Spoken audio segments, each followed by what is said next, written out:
도널드 트럼프 전 대통령이 최근 암살 위기를 모면하면서 당선 가능성이 더욱 높아지자 중국은 그야말로 초긴장 상태에 빠졌습니다.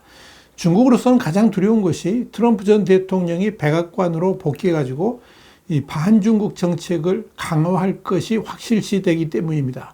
지금의 중국 상황을 Y타임스가 추적해봤습니다. 지금 시작합니다.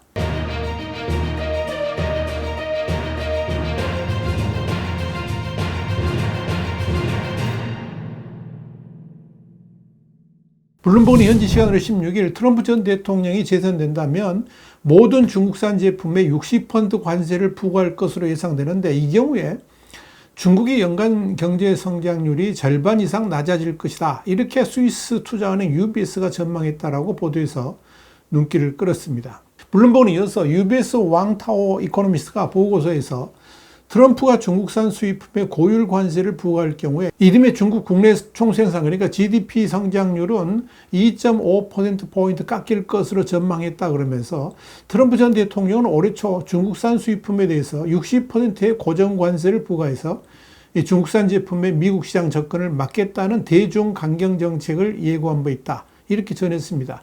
중국의 2023년 성장률은 5.2%였고 올해는 5% 성장을 목표로 하고 있습니다. UBS는 중국이 아무리 미중 관계의 부정적 영향력을 상쇄하기 위해 경기 부양책을 쓴다 할지라도 중국의 경제 성장률은 앞으로 2년 내내 모두 3% 기준 아래로 떨어질 것으로 이렇게 예측을 했습니다. 사실상 중국 전망치의 반토막 수준으로 하락할 것이라고 분석을 한 겁니다. 이는 중국 입장에서는 치명적입니다. UBS의 보고서는 미국의 관세 부과 후에 중국이 일부 상품을 제3국을 통해서 우회 수출하는 경우에는 보복 관세를 부과하지 않으며 제3국들은 미국의 고율 관세 부과에 동참하지 않는 것을 전제로 했습니다. 이와 관련해서 UBS 연구진은 중국 경제 성장률 하락의 절반은 수출 감소에서 비롯되며 나머지는 소비와 투자에 대한 타격 때문에 나타날 것이다, 이렇게 설명했습니다.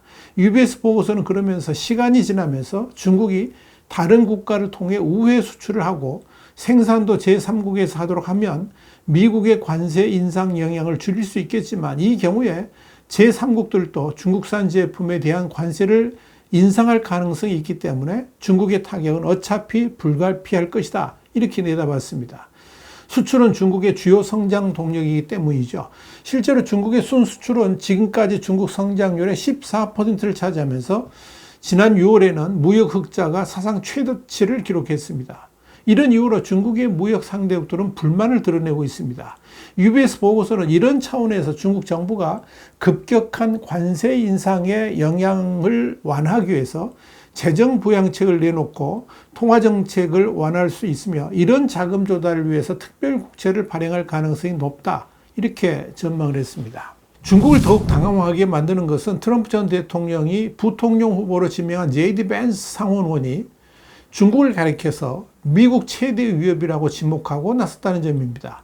벤스 부통령 후보는 현지 시간 15일 미국 팍스뉴스에 출연해서 트럼프가 대통령이었다면 러시아는 우크라이나를 침공하지 않았을 것이라 그러면서 나는 트럼프 대통령이 약속한 바는 그곳에 가서 러시아인, 우크라이나인과 협상해서 이것, 전쟁을 신속히 종결함으로써 미국이 진짜 문제, 중국에 집중할 수 있게 하는 것이라고 생각한다, 이렇게 말을 했습니다. 벤스 부통령 후보는 그러면서 그것은, 그러니까 중국은 우리나라, 미국의 최대의 위협이다, 이렇게 덧붙인 겁니다. 15일 미 공화당 전당대회를 통해서 부통령 후보로 선출된 39살의 벤스 의원은 낙태와 이민, 중동 문제 같은 현안에서 트럼프 전 대통령 및 공화당 강경 보수파와 동일한 목소리를 내온 인물로 꼽힙니다. 대중국 강경파를 알려진 그는 중국산 제품의 고율 관세를 물리려는 트럼프 전 대통령 구상이 미국 물가를 자극할 수 있다는 지적이 돼서 미국 내에서 더 많은 미국제 상품이 제조될 것이라 그러면서 반론을 펼친 바 있습니다. 여기에 대해서 중국은 즉각 반발하고 나섰습니다. 린젠 중국 외교부 대변인은 16일 정례 브리핑에서 트럼프 후보의 부통령 지명자 벤스가 오늘 아침에 중국을 미국 최대의 위협이라고 언급을 했는데 어떤 입장인가라는 질문에 대해서 우리는 줄곧 미국 대선이 중국을 구실로 삼는 것에 반대해왔다 그러면서 심한 불쾌감을 드러냈습니다. 사실 이 UBS의 보고서나 벤스 부통령 후보의 중국 관련 발언들은 트럼프 정부의 대중국 정책의 일부에 불과합니다. 중국이 더욱 긴장하는 것은 트럼프가 백악관에 재입성할 경우에 내각을 폼페이오 전 미 국무장관 같은 대중국 강경파들을 재기용하면서 대중국 정책이 더 강경해질 것이라고 보기 때문입니다. 홍콩의 사우스차이나 모닝포스트는 16일 최근 트럼프 전 대통령을 겨냥한 총격 사건이 대선에 어떤 영향을 줄지 현재로서는 알 수 없지만 공화당 트럼프 후보가 당선된다면 중국에 문제가 생길 게 확실하다 그러면서 미국의 강경한 대중국 정책 가능성을 밝힌 겁니다. 사우스차이나 모닝포스트는 트럼프는 2016년 말 대선을 승리로 이끌고 취임한 이듬해 중국산 제품에 3천억 달러, 약 391조 원 규모의 관세를 부과하면서 중국을 상대로 무역전쟁의 신호탄을 쏘아올린 바 있다 그러면서 트럼프 2기에도 중국산 제품의 미국 시장 접근을 막고 자국 산업을 보호하며 일자리를 창출하겠다는 의지를 다지게 될 것이다. 이렇게 내다본 겁니다.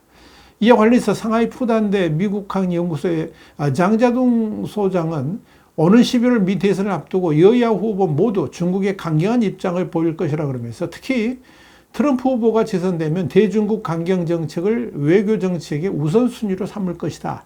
이렇게 사우스차이나 모닝포스트에 전망을 했습니다. 사우스차이나 모닝포스트는 이어서 중국을 미국의 전략적 경쟁자로 보고 무역전쟁을 불사해온 건 이 트럼프 전 대통령과 조 바이든 미 대통령 모두 유사하지만 바이든 대통령은 미중 관계 안정화에 노력해온 것과는 다르게 트럼프 전 대통령이 재선된다면 그렇지 않을 것이다. 그렇게 관측했습니다. 여기에 대해서 중국 난징대 국제관계연구소의 주펑 소장은 유세장 피격 사건으로 트럼프 전 대통령이 바이든 대통령과의 지지율 격차를 더 벌리면서 앞설 것이라 그러면서 이 트럼프 재선 때는 미 행정부의 대중 강경파가 다시 대거 영입돼서 미중 관계가 더 극한 상태로 가게 될 것이다. 이렇게 우려했습니다. 주펑 소장은 이어서 중국에 대해 이념적이고 공격적인 성향을 보여온 마이크 폼페이오 전 국무장관 등이 트럼프 재선 행정부에 영입될 가능성도 있다라고 덧붙였습니다. 실제로 트럼프 전 대통령이 자신과 함께 대선에 나설 부통령 후보, 그러니까 러닝메이트로 대중국 강경 보수파인 제이드 벤스 연방상원의원을 택한 것도 이 트럼프 2기의 대중국 정책이 강경으로 흐를 것임을 보여주고 있다. 이렇게 정리할 수 있을 겁니다. 트럼프 2기에서는 경제뿐 아니라 군사적 측면에서도 중국을 강력하게 압박할 것으로 보입니다. 트럼프 2기에서 국가안보보좌관 후보로 거론되는 엘브리지 콜비 전 국방부 부차관보는 공화당 전당대회가 열린 위스콘신주 밀워키에서 싱크탱크 헤리티지 재단이 주최하는 정책 행사에서 중국이 가장 큰 대외적 도전이라 그러면서 미군을 세계 전반이 아니라 중국과의 결정적 순간에 대비해서 배치해야 된다. 이렇게 주장했다는 겁니다. 콜비 전 부차관보는 이어서 중국의 위협에 대응하기 위해서 해외 미군의 배치를 중국에 집중해서 재배치해야 된다. 이런 말도 했습니다. 콜비 전 부차관보는 지난 4월 국내 언론과의 인터뷰에서도 주한미군을 중국 경제에 활용하는 대신에 한국의 자체 핵무장을 고려할 필요가 있다라고 밝힌 바 있기 때문에 이 주한미군의 재배치 방안도 검토될 것으로 예상이 됩니다. 이렇게 트럼프 2기 정부가 들어선다면 중국은 그야말로 전방위적인 압박을 받게 될 것으로 보입니다. 가장 큰 충격파는 역시 경제입니다. 지금 트럼프 2기 관련자들의 발언 내용들을 보면 중국은 트럼프 2기가 들어설 경우에 그야말로 최악의 국면으로 빠질 수도 있을 것입니다. 그렇기 때문에 중국이 최악의 상황을 대비할 수밖에 없는 것입니다. 와이타임스 국제정세 분석의 주국이었습니다. 감사합니다.